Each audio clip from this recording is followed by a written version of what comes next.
My name is Mia Williams, and I'm 30 years old.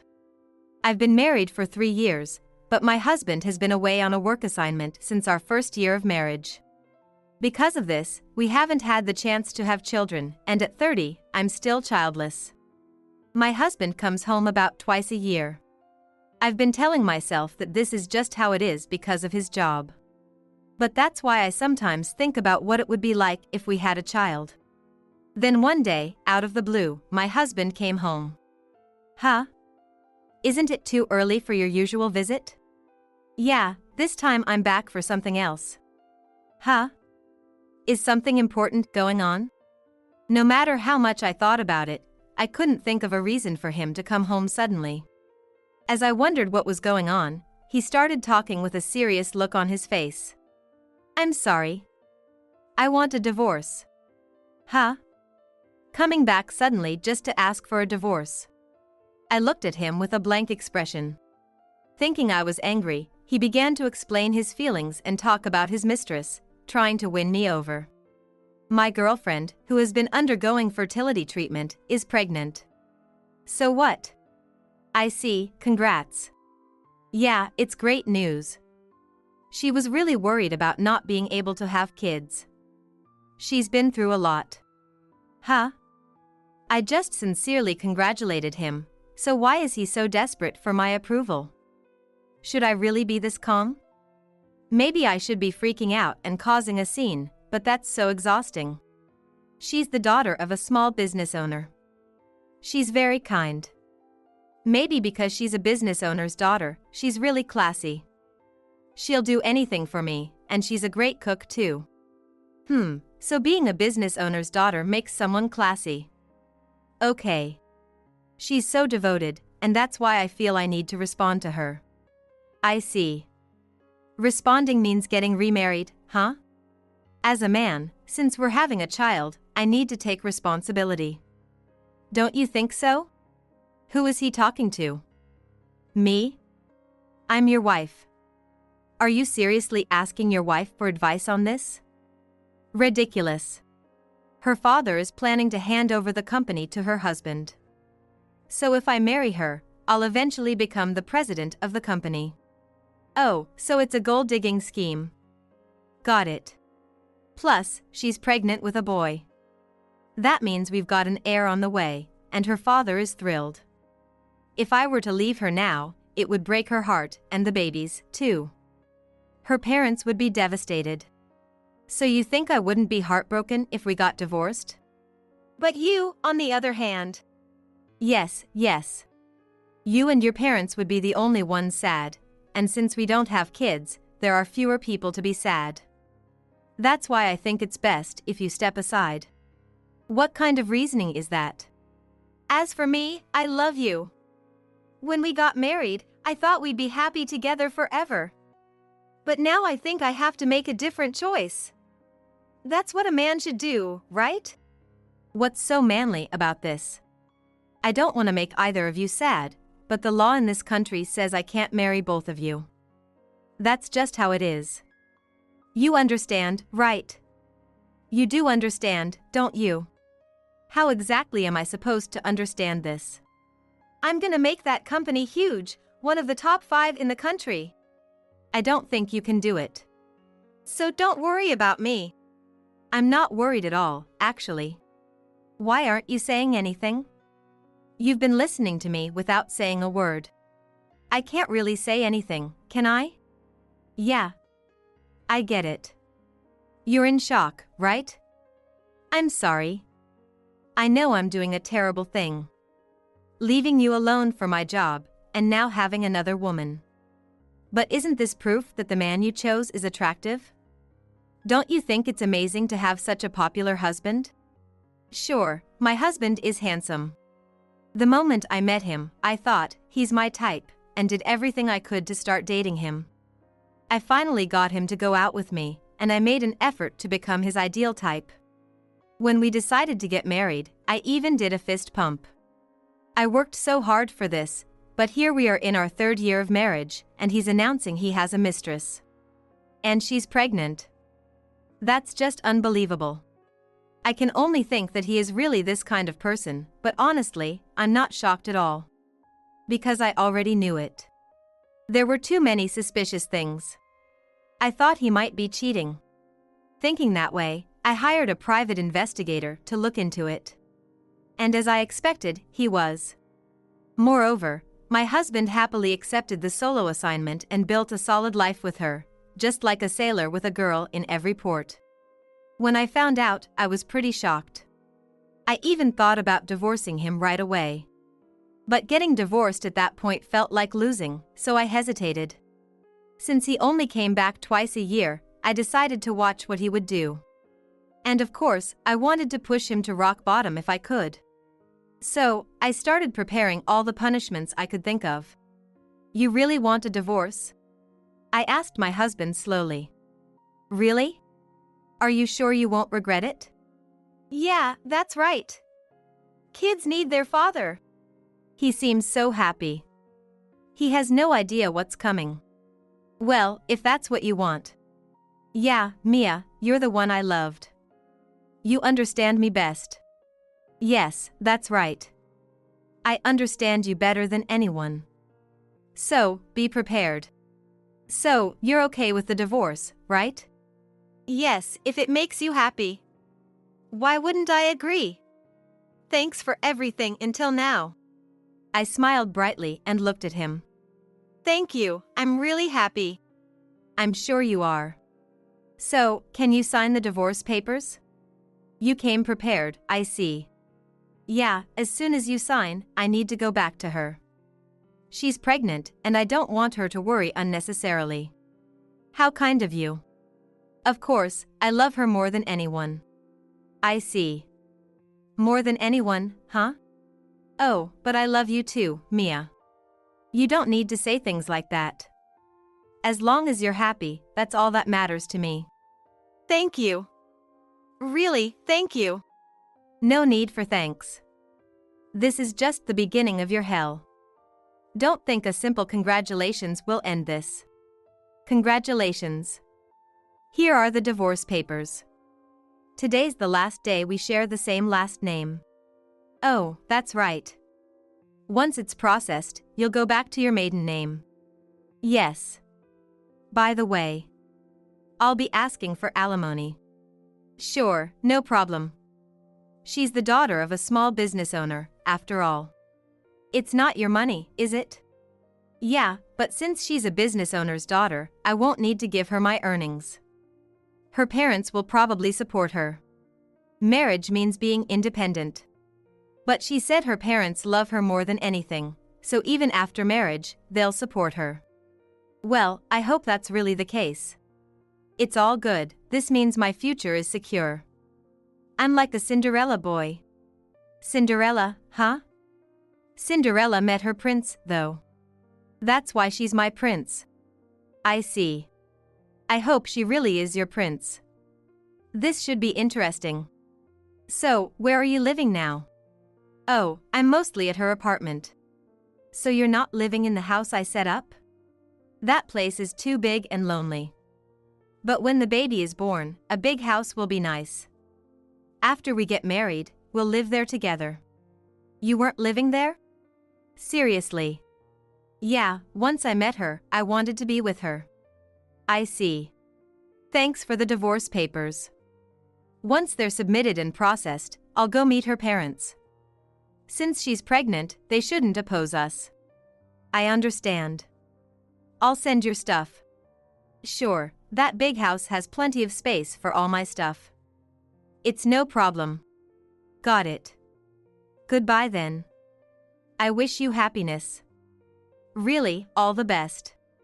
I smiled and saw him off at the door, then firmly closed it behind him. A week later. As expected, I got a call from my ex-husband George. Mia, it's terrible.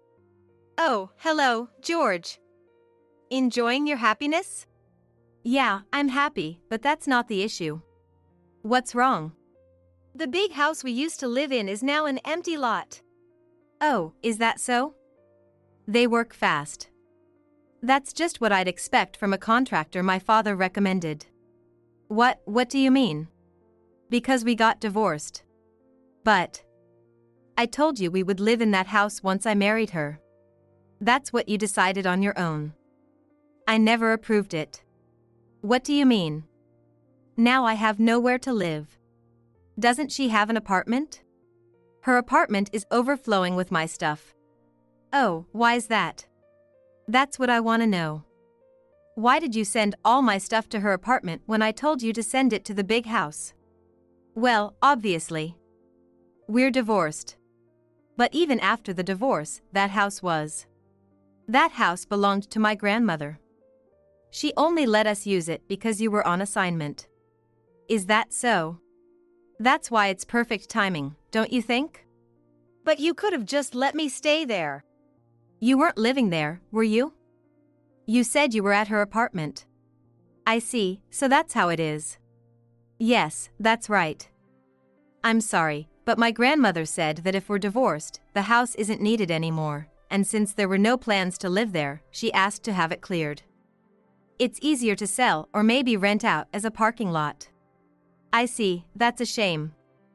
I was counting on living there, it messes up my plans. Yes, it's a shame. But it couldn't be helped. I didn't understand why you were talking about living there after getting remarried. Well, it's fine. I'll probably end up living at her parents' house. I hope that works out. So, that's why you sent my stuff to her apartment? Exactly. If I sent it to my grandmother's house, you'd have to move it again to her apartment. It'd be a waste of time. The house was set to be cleared anyway. That makes sense, you could have told me, though. If I had, it would have spoiled your happiness. You seemed so happy. I couldn't do that. Yeah, but how did you know where her apartment was? Why do you think? It's a mystery. Seriously, how did you know? Anyway, did all your stuff arrive? There were 30 boxes. I didn't expect there to be so much. But I wanted to make sure your clothes didn't get wrinkled. Yeah, 30 boxes arrived. The shipping cost was insane, though. Sorry about that. I couldn't pay for it myself. Now that we're divorced, I have to manage on my own. I need to avoid unnecessary expenses. Yeah, I get it. Sorry for the trouble. It's fine. It was for you. I'll do anything I can to help you from now on too. No, that's okay. You don't need to worry about me. Really? I smiled slyly, thinking, he'll call again, as I hung up the phone. Just as I expected, about one more week later, I got a call from a dejected George. Hearing his voice, I smirked, but I still answered the phone, pretending to be a good-natured woman. Oh, I thought you weren't gonna call anymore. What's up? Yeah. Oh, by the way, our divorce has been processed. We're officially strangers now. Congrats. You can remarry now. Yeah, but things didn't go as planned. Oh, what happened? Just as I was about to go meet her parents, I got a termination notice. Why was I fired? I didn't do anything wrong. I didn't even make any mistakes. I told her about it, and she said, "Why don't you work at my dad's company?" Wow, a new job lined up already. Congrats. No, it's not that simple. Why not? Because I'm unemployed now. How can I ask them to let me marry her? It's irresponsible. Oh, I see. But if the CEO's daughter says so, then isn't it fine? Do you think so? I mean, wouldn't any parent dislike a guy like that showing up? That's true, but since she's pregnant, that changes things, doesn't it? Yeah, you're right. Finding a job quickly will help her stay calm, right? Yeah. You're right, Mia. Okay, I'll go introduce myself. With that, George went with her to meet her father, the CEO. But if the information I have is correct, things shouldn't go that smoothly. If that happens, I'm sure he'll contact me again. Just as I thought, he contacted me again. I answered the phone with a smile once again. Please listen to me. You're telling your ex-wife this, but I don't think I need to hear it. Don't say that. I have no one else to talk to but you, Mia. That's why I said I'd do whatever I could. You're the one who turned me down. Yet, he still contacts me like this, proving he's truly consistent in his ways. Actually, Mia, I went to introduce myself for the wedding because you told me to. Well, good job. So, do you want me to say congratulations? No, it's not that. When I went to see them, they told me something shocking. What did they say? They said it doesn't matter if I'm unemployed or not. That's great. Taking the plunge was the right move. But, they also said that once we're married, no matter what, I must never divorce her. As long as you don't cheat, that shouldn't be a problem, right? Yeah, but here's the scary part. They said if we do get divorced, I'd have to pay $200,000 in alimony and $400,000 in child support. Wow, impressive. I'd like that much, too. Don't say things like that. Normally, you don't say such things when getting married, right? Maybe they just want you to take marriage seriously. But still, what's with them saying it's okay to be unemployed? Because you're gonna work at her father's company, right? That makes sense. That's what I think. Well, I told them I have no intention of divorcing her. The next problem is that I need a place to live, and I don't want to spend much on rent, so I asked to live with her parents. They said no. Of course they did. Why do you say that? Wouldn't it be better for her parents to have their daughter live with them? She's been married twice before, you know? I know. She told me her previous marriages ended because she couldn't have kids and her husbands treated her badly. You're the only one who believes that. Both times, she moved in with her parents right after getting married. She's very selfish, and when things don't go her way, she yells and throws things. Plus, she racked up credit card debt, and her husband couldn't take it anymore and divorced her. That's why her first marriage ended. I never heard that. The second time was because she cheated. That's because the second guy was a bad person. He was abusive, after all. Is that what you heard? Are you saying it's not true? Well, only she knows the truth.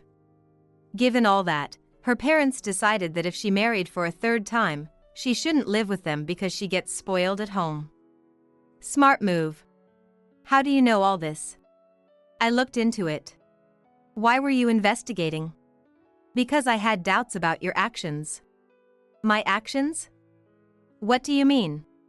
Our company allows people on solo assignments to come back 4 times a year.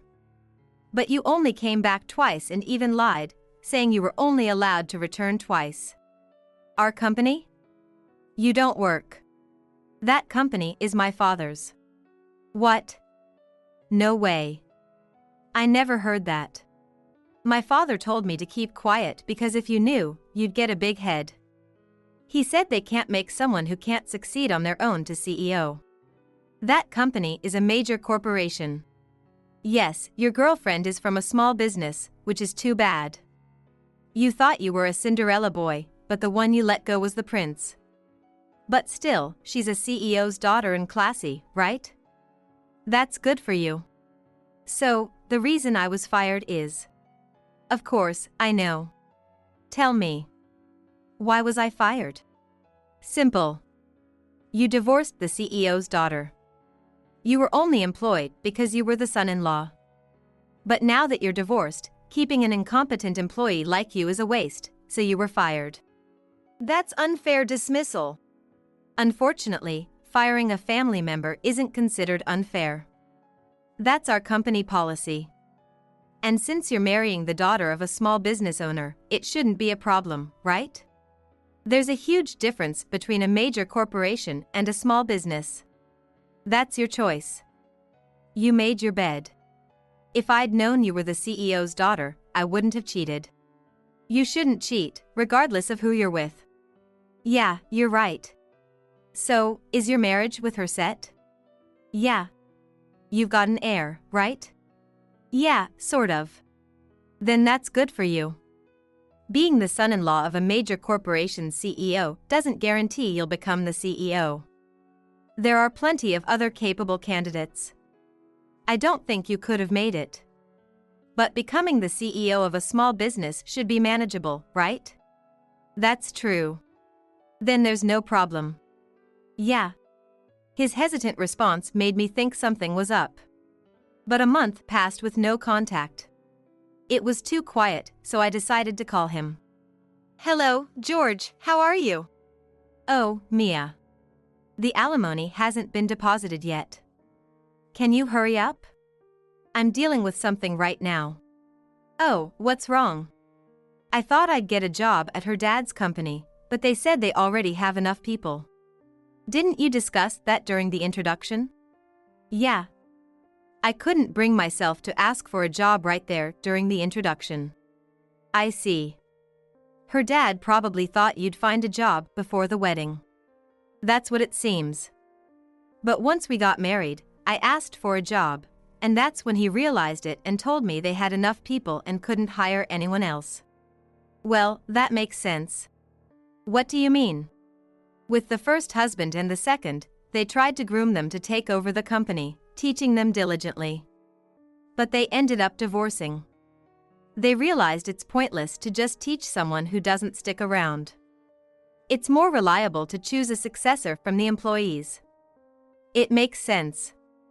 Even if they start teaching someone new, there's no guarantee they'll continue, and if they don't, it's just a waste of effort. I'm not like that. Don't tell me that. But if that's how it is, then I can't help it.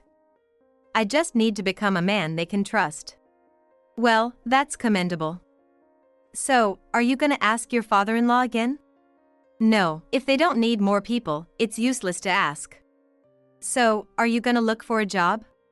No, there's an easier way. You could get me a job at your company. What? That's impossible. You were already fired once. But I didn't make any mistakes. I was only fired just because we got divorced. Even if it's in the rules, that's unfair dismissal. So, talk to the CEO and get me rehired. Huh? If you don't, I have nowhere to work. And there's a baby on the way. Why don't you work somewhere else? Why are you so fixated on my dad's company? Because it's a major corporation. It's easier to be accepted. I'm not sure about that. If you're working at a major corporation, people wouldn't think you'd work at a small business. Plus, my dad's company chooses CEOs from within the employees, so there's no place for you. Don't say that. Even a branch office would be fine.